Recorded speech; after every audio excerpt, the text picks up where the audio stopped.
ഈ ഹിന്ദിയിലേക്ക് കൊണ്ടുവരുന്നത് കോൺസ്റ്റിറ്റ്യൂഷണലി തെറ്റാണോ? പേരിൽ കുടുങ്ങി നമ്മുടെ സ്പീക്കർ സർ. എന്തുവാടെ ഇതൊക്കെ എന്ന ഭാവത്തിൽ അദ്ദേഹം. നമുക്കറിയാം, കുറച്ച് കാലങ്ങളായി നമ്മളുടെ കേന്ദ്ര സർക്കാർ പല ബില്ലിനും സ്കീമിനും ഒക്കെ ഇടുന്ന പേരുകൾ എന്ന് പറയുന്നത് ഹിന്ദി റിലേറ്റഡ് ആയിട്ടുള്ള പേരുകളാണ്. ഏതാനും ചില പേരുകൾ നമുക്കിപ്പോൾ കേട്ടു നോക്കാം. ഭാഷാ വൈവിധ്യങ്ങളാൽ സമ്പന്നമായ ഇന്ത്യൻ പാർലമെന്റിൽ സമീപകാലത്ത് വന്ന ചില ബില്ലുകളുടെ പേരുകൾ ഇങ്ങനെ: വികസിത് ഭാരത് ശിക്ഷാ അധിസ്ഥാൻ ബിൽ എന്ന് വെച്ചാൽ ഉന്നത വിദ്യാഭ്യാസ ബിൽ. അടുത്തത് സബ്കി ബീമ സബ്കി രക്ഷാ ബിൽ. ഇതെന്ത് സംഭവമെന്ന് അന്തം വിട്ടിരുന്ന എംപിമാർക്ക് ഉള്ളടക്കം കണ്ടപ്പോൾ മനസ്സിലായി ഇൻഷുറൻസ് ഭേദഗതി ബില്ലാണ്. ഭാരതീയ വായുയാൻ അധിനിയം എന്നാൽ വ്യോമയാന ബിൽ. തൊഴിലുറപ്പ് പദ്ധതിയുടെ ഘടന മാറ്റിയ ബില്ലിന്റെ പേരാണ് ശരിക്കും ഞെട്ടിച്ചത്: Vikasit Bharat guarantee for Rozgar and Ajeevika mission അഥവാ VBG റാംജി. ഇങ്ങനെ ഹിന്ദി അടിച്ചേൽപ്പിക്കുന്നത് അംഗീകരിക്കില്ലെന്ന് ദക്ഷിണേന്ത്യൻ എംപിമാർ. ഇവിടെ കഴിഞ്ഞോ? ഇല്ല, കുറച്ചും കൂടി പേരുകളുണ്ട്. നേരത്തെ ഇന്ത്യൻ ശിക്ഷാ നിയമത്തെ ഭാരതീയ ന്യായ സംഹിതയും ക്രിമിനൽ പ്രൊസീജിയർ കോഡിനെ ഭാരതീയ നാഗരിക് സുരക്ഷാ സംഹിതയും എവിഡൻസ് ആക്ടിനെ ഭാരതീയ സാക്ഷി അധിനിയമമാക്കി മാറ്റിയിരുന്നു. നിയമനിർമ്മാണങ്ങൾ ഇംഗ്ലീഷിലായിരിക്കണം എന്ന ഭരണഘടനയുടെ 348 വകുപ്പിന് വിരുദ്ധമാണ് ഈ ഹിന്ദി പേരുകളെന്ന് പ്രതിപക്ഷം ചൂണ്ടിക്കാട്ടുന്നു. ഈ ഹിന്ദി പേരുകൾ ഇടുന്നത് ഭരണഘടനാ വിരുദ്ധമാണോ? അതിനെക്കുറിച്ച് നമുക്ക് ഡീറ്റെയിൽ ആയിട്ട് നോക്കാം. അതിനു മുൻപ് നമ്മുടെ സ്പീക്കർ സർ കുടുങ്ങിയത് അതൊന്നും നമുക്ക് കണ്ടുനോക്കാം. There is a specific provision in the legislative process. Colon sector is very specific that the title of the bill should convey the message regarding the intent and content of the bill has to be explicitly given to the public or given to the people at large, so that the title will be very care enough to be drafted. So what is the relation of the insurance law with the Sabka Bima Sabka Suraksha? So it has nothing to do, the title of the bill has nothing to do with the contents of the bill. Honorable Member TM Selvam Ganpati. Sir, this is the problem, sir. This is exactly the core of the problem, where you name all your schemes and acts and the statutory issues in Hindi. This would be the problem what the Honorable Speaker is facing now.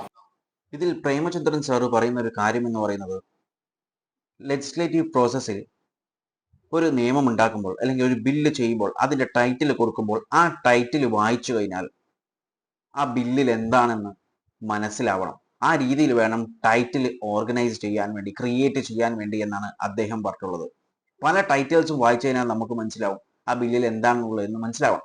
പക്ഷേ ഇപ്പോഴത്തെ പല ബില്ലിന്റെയും title വായിച്ചു കഴിഞ്ഞാൽ അത് മനസ്സിലാവുന്നില്ല. അത് ഇംഗ്ലീഷിൽ ആ ഒരു ഫോമിൽ കൊടുത്തു കഴിഞ്ഞാൽ ഏകദേശം രാജ്യത്തെ എല്ലാവർക്കും മനസ്സിലാകും. ഇത് ഹിന്ദിയിൽ കൊടുക്കുന്നുണ്ട്, പല ആളുകൾക്കും അത് എന്താണെന്ന് മനസ്സിലാവുന്നില്ല. അതൊരു സത്യമായിട്ടുള്ള കാര്യം തന്നെയാണ്. അതുപോലെ അവസാനം സെൽവ ഗണപതി സാറ് പറഞ്ഞിട്ടുള്ളത്, അദ്ദേഹത്തിന്റെ പേര് പോലും സ്പീക്കറിന് പറയാൻ പറ്റുന്നില്ല. ഇതുപോലെ തന്നെയാണ് പല ഇവിടുത്തെ നിയമത്തിന്റെ ടൈറ്റിൽ ജനങ്ങൾക്ക് പറയാൻ സാധിക്കുന്നില്ല എന്നാണ് അദ്ദേഹം പറയുന്നത്. അത് തന്നെയാണ് പ്രശ്നം എന്നാണ് അദ്ദേഹം ചൂണ്ടിക്കാട്ടുന്നത്. അതായത് സ്പീക്കറിന് ഇപ്പോൾ എന്താണോ പ്രശ്നം ഉണ്ടായിട്ടുള്ളത്, ആ പേര് വായിക്കാൻ പറ്റിയില്ല. അതായത് ഇദ്ദേഹത്തിന്റെ പേര് സ്പീക്കറിന് വായിക്കാൻ പറ്റിയില്ല.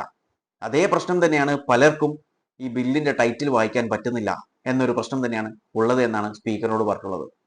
ഇനി ഈ ഹിന്ദിയിലേക്ക് കൊണ്ടുവരുന്നത് കോൺസ്റ്റിറ്റ്യൂഷണലി തെറ്റാണോ? ഒരിക്കലുമല്ല. ഹിന്ദിയിൽ ടൈറ്റിൽ കൊണ്ടുവരുന്നതിന് യാതൊരു പ്രശ്നവുമില്ല. അത് മാത്രമല്ല, ഒരുപാട് പേര് പറയുന്നുണ്ട് ഹിന്ദിയാണ് ഏറ്റവും കൂടുതലായിട്ട് ഇന്ത്യയിൽ യൂസ് ചെയ്യുന്നത് അല്ലെങ്കിൽ സ്പീക്ക് ചെയ്യുന്നത് എന്ന് പറയും. അത് ശരിയാണ്.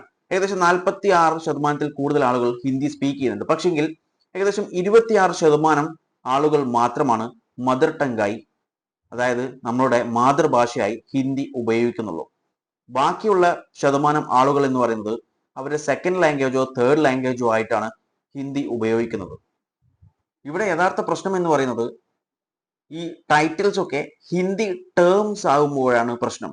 അല്ലാതെ ഈ നിയമങ്ങളൊക്കെ ഹിന്ദിയിൽ ട്രാൻസ്ലേറ്റ് ചെയ്യുന്നതിനൊന്നും യാതൊരു പ്രശ്നവുമില്ല. പക്ഷെ ഈ ടേംസ് വരുമ്പോൾ പലർക്കും ഇത് പ്രൊനൗൺസ് ചെയ്യാൻ പറ്റുന്നില്ല.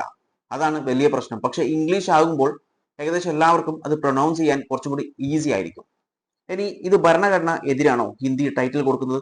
ഒരിക്കലുമല്ല.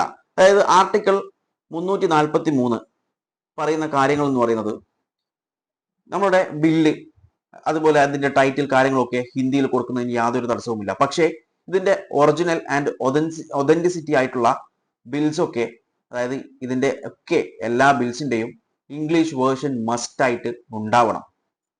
ഇനി വേണമെങ്കിൽ ഹിന്ദിയിൽ അത് ട്രാൻസ്ലേറ്റ് ചെയ്യാം, കുഴപ്പമില്ല. ലീഗാലിറ്റി ചെക്ക് ചെയ്യുമ്പോൾ ഇംഗ്ലീഷിലുള്ള ഡോക്യുമെന്റ്സ് മാത്രമേ പരിഗണിക്കുകയുള്ളൂ. അല്ലാതെ ഹിന്ദിയിലേക്ക് ട്രാൻസ്ലേറ്റ് ചെയ്തതോ അല്ലെങ്കിൽ മറ്റേതെങ്കിലും ഭാഷയിലേക്ക് ട്രാൻസ്ലേറ്റ് ചെയ്തതോ ഒക്കെ ആയിട്ടുള്ള ഡോക്യുമെന്റ്സ് അല്ലെങ്കിൽ ബില്ല്, ആക്ട്സ്, അതിന്റെ ഡോക്യുമെന്റ്സ് ഒന്നും പരിഗണിക്കുകയില്ല. അതായത് ഹിന്ദി എന്ന് പറയുന്നത് ലീഗലി അതോറിറ്റേറ്റീവ് അല്ല എന്നാണ് ഈ ഒരു ആർട്ടിക്കിളിൽ പറഞ്ഞിട്ടുള്ളത്. അതായത് ആർട്ടിക്കിൾ 343 പറഞ്ഞിട്ടുള്ളത്. ഇതിൽ നിന്ന് വ്യക്തമാകും ഹിന്ദി ടൈറ്റിൽ, അതായത് ടേം ആയിട്ട് ടൈറ്റിൽ യൂസ് ചെയ്യുന്നതിന് യാതൊരു പ്രശ്നവുമില്ല. ഭരണഘടന അതിനെ വിലക്കിയിട്ടില്ല. അതായത് ഹിന്ദി ടേംസിലുള്ള ടൈറ്റിൽസ് ഉപയോഗിക്കുന്നതിന് യാതൊരു കുഴപ്പവുമില്ല. അത് ഭരണഘടന നിരോധിച്ചിട്ടില്ല. അതായത് ഈ പറഞ്ഞിട്ടുള്ള കാര്യങ്ങൾ ഭരണഘടന വിരുദ്ധമല്ല. പക്ഷേ ഒരുപാട് ജനങ്ങൾക്ക് അത് ബുദ്ധിമുട്ടാണ്. ആ ടേംസ് ഒക്കെ റീഡ് ചെയ്യാൻ വേണ്ടി, അത് മനസ്സിലാക്കാൻ വേണ്ടിയിട്ടൊക്കെ ബുദ്ധിമുട്ടാണ്. ഇതിനെക്കുറിച്ച് നിങ്ങളുടെ അഭിപ്രായങ്ങൾ കമന്റ് ബോക്സിൽ രേഖപ്പെടുത്തുക. വീഡിയോ ഇഷ്ടപ്പെട്ടിട്ടുണ്ടെങ്കിൽ ലൈക്ക് ചെയ്യാനും മറ്റുള്ളവരിലേക്ക് ഷെയർ ചെയ്യാനും മറക്കല്ലേ.